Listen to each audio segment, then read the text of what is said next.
एक बाल ग्वाल रोजाना अपनी गायों को जंगल में नदी किनारे चराने के लिए ले जाता था। जंगल में वह नित्य प्रतिदिन एक संत के यौगिक क्रियाकलाप देखता था। संत आंखें और नाक बंद कर कुछ यौगिक क्रियाएं करते थे। ग्वाला संत के क्रियाकलाप बड़े गौर से देखता था। एक दिन उससे रहा नहीं गया। उत्सुकतावश उसने संत से यौगिक क्रियाओं के बारे में पूछ लिया। बाल ग्वाल के सवाल पर संत ने जवाब दिया कि वह इस तरह से भगवान से साक्षात्कार करते हैं। संत के प्रस्थान करने के बाद ग्वाला भी यौगिक क्रियाओं को दोहराने लगा और इस बात का संकल्प ले लिया कि आज वह भगवान के दर्शन साक्षात करके ही रहेगा। ग्वाले ने अपनी दोनों आंखें बंद कर ली और नाक को जोर से दबा लिया। श्वास प्रवाह बंद होने से उसके प्राण निकलने की नौबत आ गई। उधर कैलाश पर्वत पर महादेव का आसन डोलने लगा। शिव ने देखा कि एक बाल ग्वाल उनसे साक्षात्कार करने के लिए कठोर तप कर रहा है।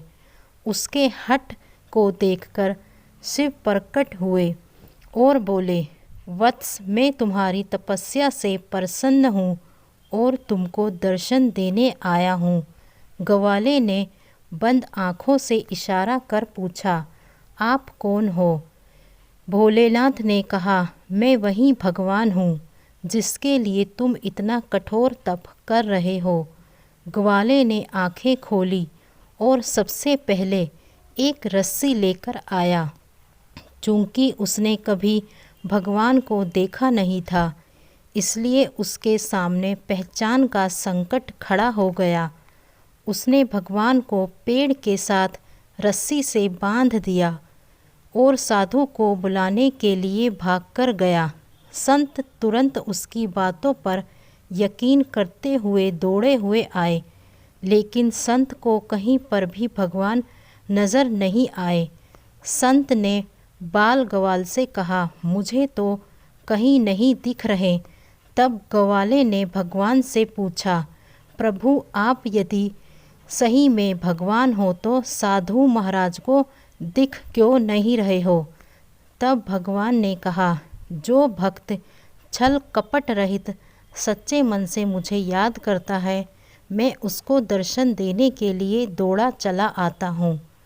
तुमने निश्चल मन से मेरी आराधना की, अपने प्राण दांव पर लगाए और मेरे दर्शन का दृढ़ संकल्प लिया, इसलिए मुझे कैलाश पर्वत से मृत्युलोक में तुमको दर्शन देने के लिए आना ही पड़ा। जबकि साधु के आचरण में इन सभी बातों का अभी अभाव है। वह रोज़ाना के क्रियाकलाप करते हैं, लेकिन मन में अभी भटकाव है, इसलिए मैं तुमको तो दिखाई दे रहा हूँ, लेकिन संत को नहीं। तो दोस्तों, इस कहानी से हमें यह पता चलता है, अगर आप सच्चे मन से भगवान को याद करोगे तो कभी ना कभी भगवान आपको दर्शन ज़रूर देंगे। आपको यह कहानी कैसी लगी हमें कमेंट करके ज़रूर बताएं और हमारे चैनल को सब्सक्राइब करें। धन्यवाद।